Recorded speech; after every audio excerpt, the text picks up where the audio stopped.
Well, Minister Shafri, welcome to the Pentagon. It's an honor to have you. It's an honor to host your team as well.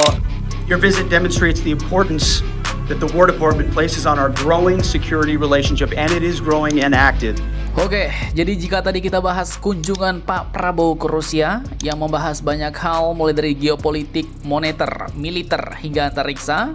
Nah, di saat yang sama sebenarnya Menhan Shafri juga bertandang ke markasnya Menteri Perang Amerika, bos. Department of War. Tak main-main, kunjungan kerjanya ini pun ternyata tak kalah gacor dengan kunjungan Pak Prabowo ke Rusia, di mana Menhan RI dan Menteri Perangnya Amerika telah menyepakati beberapa kerjasama militer yang sangat kuat, bos. Disebut dengan nama MDCP, Major Defense Cooperation Partnership. Dan salah satunya adalah terkait modernisasi militer and capacity building, bahkan juga ada program pengembangan teknologi pertahanan generasi baru antara Indonesia dan Amerika. Nah, itu baru salah satunya, bos. Lantas pertanyaannya, apa sajakah yang mereka sepakati?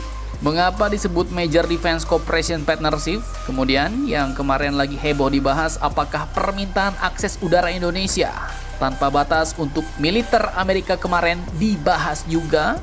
Apakah sudah deal? Penasaran? Beritanya cus Markibas. Mari kita bahas berita lengkapnya satu per satu, bosku.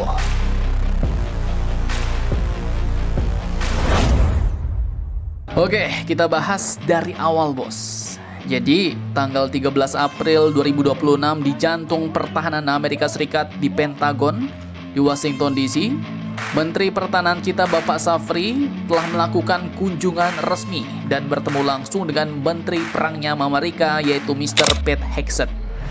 Dan ini pun bukan sekedar kunjungan basa-basi biasa, bos. Di dalamnya ternyata telah disepakati hal-hal yang cukup gacor antara Indonesia dan Amerika. Nah, jadi admin kutip dari banyak sumber berita berikut. Salah satunya situs resmi Departemen Perang Amerika, bos. Dan juga akun resmi Pete Hegseth. Disebutkan bahwa dari pertemuan ini lahir sebuah kesepakatan besar yang disebut Major Defense Cooperation Partnership, disingkat MDCP, bos. Tak main-main. Ini adalah sebuah kerangka kerjasama pertahanan tingkat tinggi antara Indonesia dan Amerika. Kesepakatan ini bahkan langsung diumumkan lewat joint statement resmi di hari yang sama. Artinya, ini bukan lagi wacana, tapi sudah disepakati, diumumkan, bahkan ditandatangani. Nah, MDCP itu apaan sih? Oke, jadi MDCP ini dirancang sebagai payung besar untuk semua kerjasama militer kedua negara Indonesia-Amerika ke depannya, bos. Jadi kalau mau ada pengembangan alutsista, kerjasama alutsista, latihan militer, kerjasama lintas negara, semuanya dipayungi oleh MDCP ini. Dan menurut pernyataan resmi, hal ini mencerminkan satu hal penting, yaitu Indonesia dianggap sebagai pemain kunci dalam menjaga stabilitas Indo-Pasifik. Ya, kalau ini jelas, bos. Soalnya wong mereka kan ngincar posisi strategis geografis Indonesia, ya kan? Kalau dapat berteman dengan Indonesia, ya seperti kemarin, jelas pergerakan militer mereka bakal semakin satset. Nah, pertanyaannya sekarang, sebenarnya apa isi dari MDCP ini? Major Defense Cooperation Partnership ini? Apakah isinya cuma rencana latihan bareng atau ada sesuatu yang lebih gacor? Simak videonya sampai habis, bosku.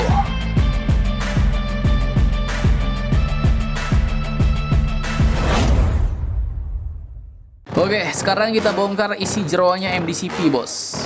Dari dokumen resmi dan keterangan pemerintah, kerjasama ini pun disebut dibangun di atas 3 pilar utama. Pilar pertama yaitu modernisasi militer and capacity building.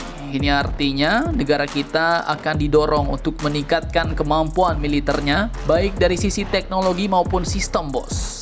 Nah, ini apakah F-15EX bakal hidup lagi? Admin pun kurang tahu. Kemudian yang kedua adalah pelatihan dan pendidikan militer profesional, termasuk katanya dalam program seperti IMET, International Military Education and Training. Jadi kita bukan cuma beli alat, tapi juga bakal upgrade pengetahuan dan skill para prajurit. Dan pilar yang ketiga katanya adalah latihan gabungan dan operasi militer. Nah, ada operasi militer pula nih, ya kan? Di mana faktanya Indonesia dan Amerika sudah melakukan lebih dari 170 latihan militer per tahun. Dan dengan MDCP ini bakal makin intens, bahkan bisa sampai ke level pasukan khusus bos. Kemudian yang bikin makin menarik bukan cuma itu. Di bawah MDCP, kedua negara juga akan mengembangkan teknologi pertahanan generasi baru yang fokus di bidang maritim, bawah laut, kemudian sistem otonom berupa drone sampai AI militer, bahkan sampai ke kerjasama maintenance, repair and overhaul-nya bos, MRO-nya. Artinya ya jelas negara kita bakal masuk ke level yang bukan cuma lagi pengguna tapi juga pengembang teknologi militer bersama Amerika. Dan satu lagi yang sering luput, ada kerjasama kemanusiaan lewat lembaga Amerika untuk mencari dan memulangkan jenazah tentara perang dunia II di Indonesia. Jadi ini bukan cuma soal perang bos, tapi juga soal sejarah dan kemanusiaan. Nah, sampai sini kelihatannya semua aman-aman, wae ya kan? Isinya kerjasama, latihan, dan teknologi. Tapi seperti video admin kemarin, satu isu panas yang bikin publik masih bertanya-tanya, apakah Indonesia benar juga memberikan akses langitnya ke militer Amerika? Karena tadi pilar ketiga membahas soal operasi militer, ya kan? Nah, apakah ini bagian dari MDCP? Simak videonya sampai habis, bos.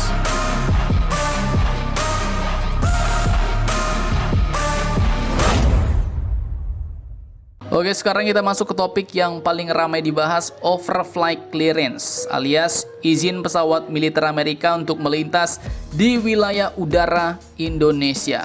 Banyak yang bilang, bah ini pasti bagian dari MDCP nih.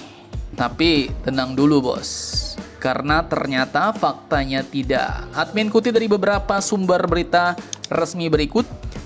Menurut pernyataan resmi dari Kementerian Pertahanan Indonesia melalui Brigjen TNI Riko Ricardo Sirait, baru-baru ini lagi overflight katanya tidak termasuk dalam MDCP ini, MDCP ini bos. Dan ini penting banget nih. Jadi ya jelas MDCP itu memang kerjasama pertahanan. Sedangkan overflight clearance sepertinya adalah proposal yang terpisah. Dan status permintaan Amerika untuk menggunakan wilayah udara Indonesia untuk militernya sendiri saat ini masih berupa letter of intent bos.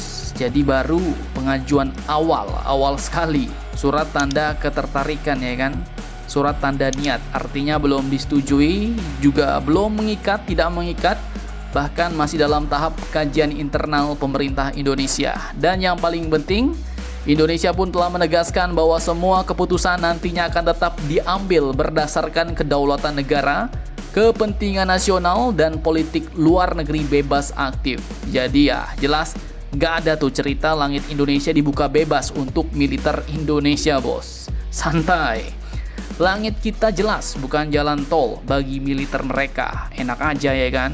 Nah, kesimpulannya dari semua ini kita bisa tarik garis tegas. Indonesia dan Amerika kini resmi naik level kerjasama lewat MDCP, Major Defense Cooperation Partnership. Fokusnya adalah teknologi, pelatihan, dan modernisasi militer. Permintaan penggunaan akses udara Indonesia bukan bagian dari kesepakatan dan masih sebatas usulan yang dikaji secara ketat oleh Indonesia. Dan yang paling penting, Indonesia tetap memegang kendali penuh atas kedaulatan wilayahnya. Jadi kalau ada yang bilang Indonesia sudah kasih akses militer bebas ke Amerika, jawabannya tidak bos. Belum dan bahkan belum tentu. Dan di tengah tarik ulur geopolitik global, Indonesia kelihatan main satu strategi, membuka kerjasama, tapi harus tetap yang memegang kendali atas kedaulatannya sendiri. Mantap, mantap jos. Nah, jadi bagaimana menurut kalian tentang hal ini? Jangan lupa komentar. Tetaplah kalian barbar dan jangan santuy terus. Demi Indonesia tangguh, salam Indomax, Indo Magazines.